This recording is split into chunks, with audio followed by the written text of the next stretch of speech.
ഏകദേശം 80 കൊല്ലം പഴക്കമുള്ള കുട്ടനാട്ടുകാരുടെ സ്വന്തം രാജാറ്റി. ദാ ഈ കാണുന്ന മുതലാണ് രാജായിക്ക. അപ്പൊ നിങ്ങൾ വിചാരിക്കും ഇദ്ദേഹത്തിന് ഇപ്പോൾ എത്ര വയസ്സുണ്ടാവുന്നു. സംഭവം ഇദ്ദേഹത്തിന്റെ വാപ്പ തുടങ്ങി വെച്ച കടയാണ്. പിന്നീട് ഇദ്ദേഹത്തിന്റെ പേരിലാണ് ഈ ഒരു കട അറിയപ്പെടുന്നത്. അദ്ദേഹത്തിന്റെ കൈപ്പുണ്യം അറിയാൻ ഒരു ചായ വെച്ചപ്പോൾ അദ്ദേഹം പറഞ്ഞു, തീരെ വയ്യട മോനെ എന്ന്.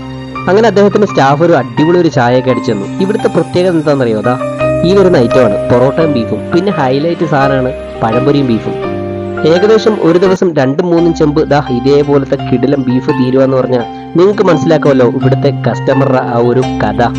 കായലിന്റെ ഭംഗി ആസ്വദിച്ചുകൊണ്ട് പൊറോട്ടയും ബീഫും പഴംപൊരിയും ബീഫും ഒക്കെ കഴിക്കാനുണ്ടല്ലോ, ഒരു വേറെ ലെവൽ ഫീലാണ്. രാവിലെ 4 മണിക്ക് തുടങ്ങുന്ന പൊറോട്ട അടിയാണ് കേട്ടോ. ചിരട്ടപ്പുട്ടും ഇടിയപ്പവും പഴംപൊരിയൊക്കെയാണ് കേട്ടോ ഇവിടുത്തെ മറ്റ് ഐറ്റംസ്. ആലപ്പുഴ എത്തുന്നവർ തപ്പിപ്പിടിച്ച് എന്തായാലും ഇവിടെ എത്തിയിരിക്കും. അതാണ് ഇവിടുത്തെ ഒരു പ്രത്യേകത. പൂർണ്ണമായും വിറകടുപ്പിൽ പാചകം ചെയ്യുന്നതാണ് മറ്റൊരു പ്രത്യേകത കേട്ടോ. കുട്ടനാട്ടുകാരുടെ സ്വന്തം രാജായിക്ക.